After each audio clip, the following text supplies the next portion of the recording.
I passed my humiliation ritual with all honors, with flying colors.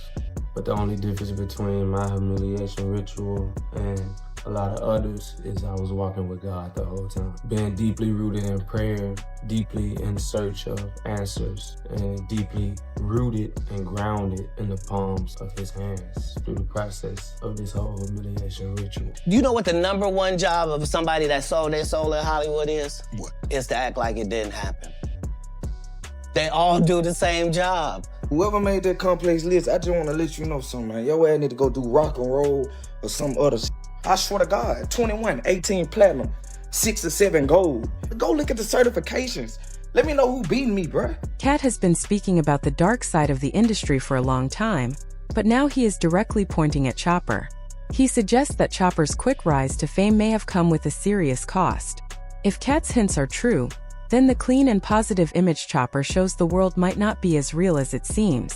The whole humiliation ritual idea blew up because people noticed a pattern. A celebrity becomes popular, then suddenly does something strange or shocking, and the internet immediately says, "See, they forced him to do it." Even big news outlets started noticing how this phrase turned into the label for anything unusual or off-brand. The truth is, fame doesn't value talent the way it used to. Now it rewards shock value. You almost have to do something wild, embarrassing, or downright disturbing just to stay in the spotlight. Look at Lil Nas X. When he released Montero, Call Me By Your Name, J. Christ, and that controversial Satan shoe collab, people went crazy. Critics called it evil, and conspiracy groups claimed it was another ritual. Lil Nas X said it was just marketing and trolling, but many people didn't believe him. The timing, visuals, and overall energy made it feel deeper than simple promotion. I wanted to not necessarily apologize, but I wanted to explain like where my head at and where it's been for like the last week. So first of all, when I did the artwork, I knew like there would be some upset people or whatnot, simply because, you know, religion is a very sensitive topic for a lot of people. But I also didn't mean to like mock. This wasn't like a to you people, the Christians, like, you know, it was not that. It was literally me saying, oh, I'm back like Jesus. Like that was like the whole thing. I'm not the first person to dress up as Jesus. Then there was Sam Smith and Kim Petras at the 2023 Grammys. Their red latex outfits, flames, and horns during the unholy performance had people reacting strongly online. Some viewers were shocked, while conspiracy theorists immediately called it a ritual mission complete. Even casual fans felt the show looked more like a ceremony than a music performance. Now, add Shaboozey into the conversation. He's just hitting fame, making his Met Gala debut, and the internet is already labeling him the newest recruit. He appeared in a pearl-covered, highly androgynous outfit, and soon after, videos analyzing his look went viral. Comments ranged from, "Hollywood transformed him," to, "He went from masculine to feminine in under a year."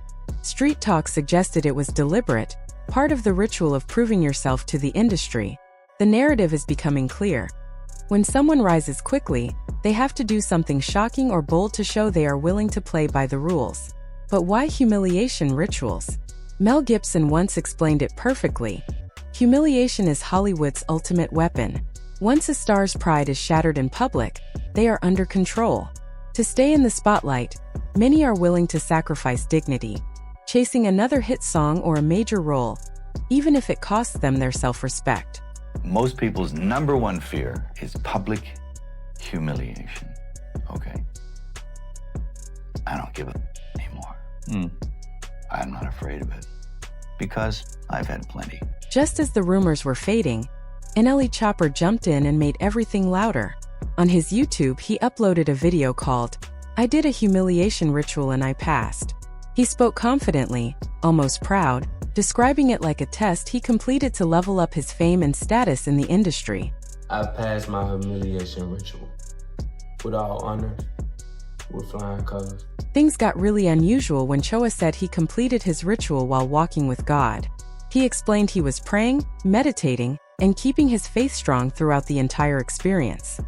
But the only difference between my humiliation ritual and a lot of others is I was walking with God the whole time. Being deeply rooted in prayer, deeply in search of answers, and deeply rooted and grounded in the palms of his hands through the process of this whole humiliation ritual. People were shocked and confused, asking, "How can you do a ritual meant to humiliate you and still call it holy?"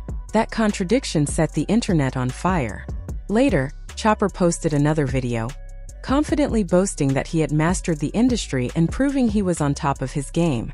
Whoever made that complex list, I just want to let you know something, man. Your ass need to go do rock and roll or some other shit. I swear to God, 21, 18 platinum, 6 or 7 gold. Go look at the certifications. Let me know who beat me, bruh. Later, he admitted he wasn't thinking clearly when he said that. And I felt like that day, I kind of released a small bit of it. And I think in the process of me releasing that, that was the first time in a long time you kind of seen that glimpse of me. But when I recorded the first video that I made of me passing my humiliation ritual, I say that to say I was extremely angry. I was not calm. By then it was too late. The internet never forgets.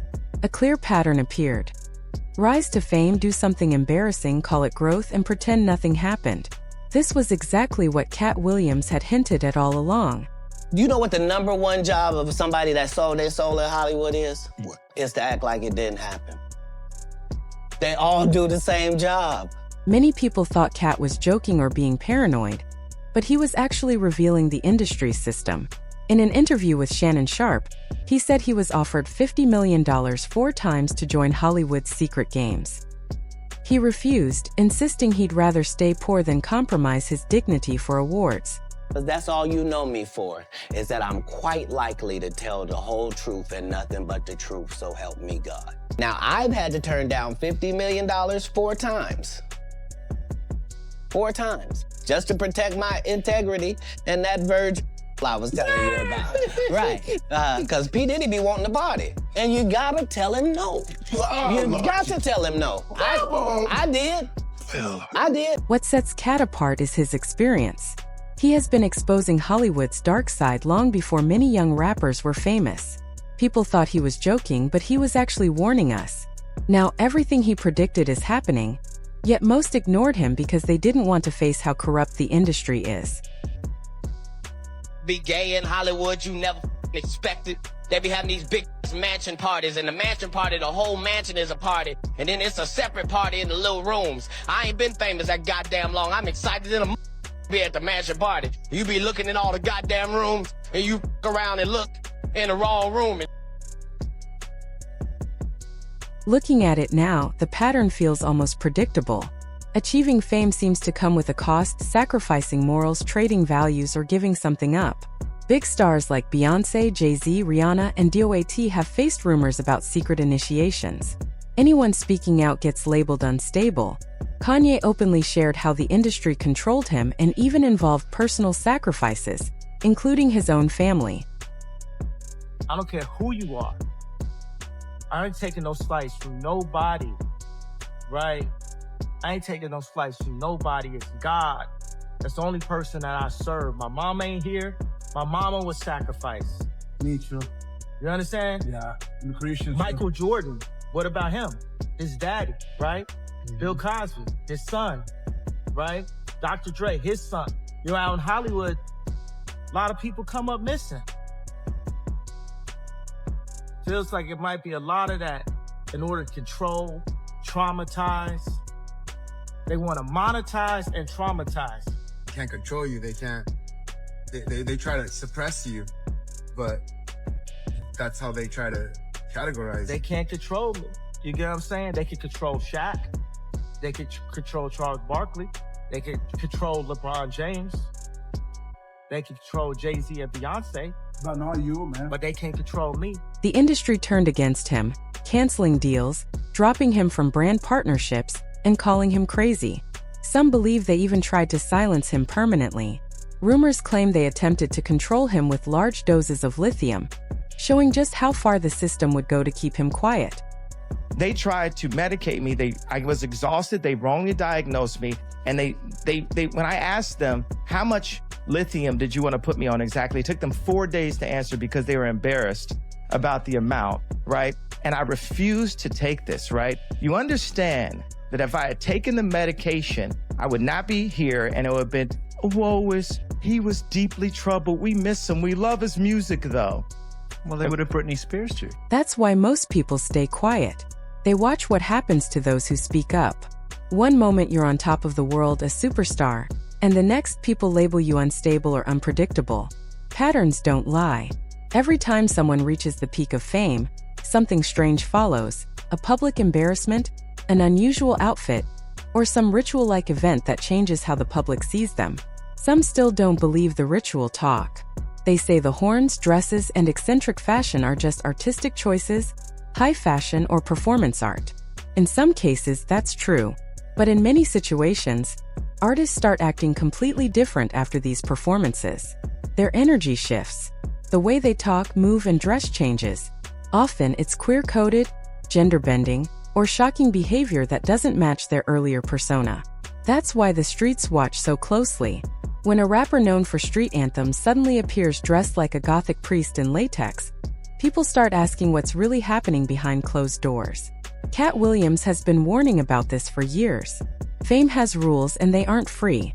You either play along, follow the script, or disappear. NLE Choppa claiming he passed his ritual is a loud reminder of how deep this game goes. Fans online dissect every move. One wrote, "The humiliation ritual was him dressing queer, supporting LGBT causes, and making us question him. Read between the lines." Another said, "You can't run with the devil and God at the same time." So did NLE Choppa really trade something personal to reach fame? Or is he just another pawn in Hollywood's twisted game? Was Katt right about the industry breaking people down to control them? Think about it and leave your thoughts. For those who crave raw stories and messy drama, don't scroll past. There's more waiting in the next video.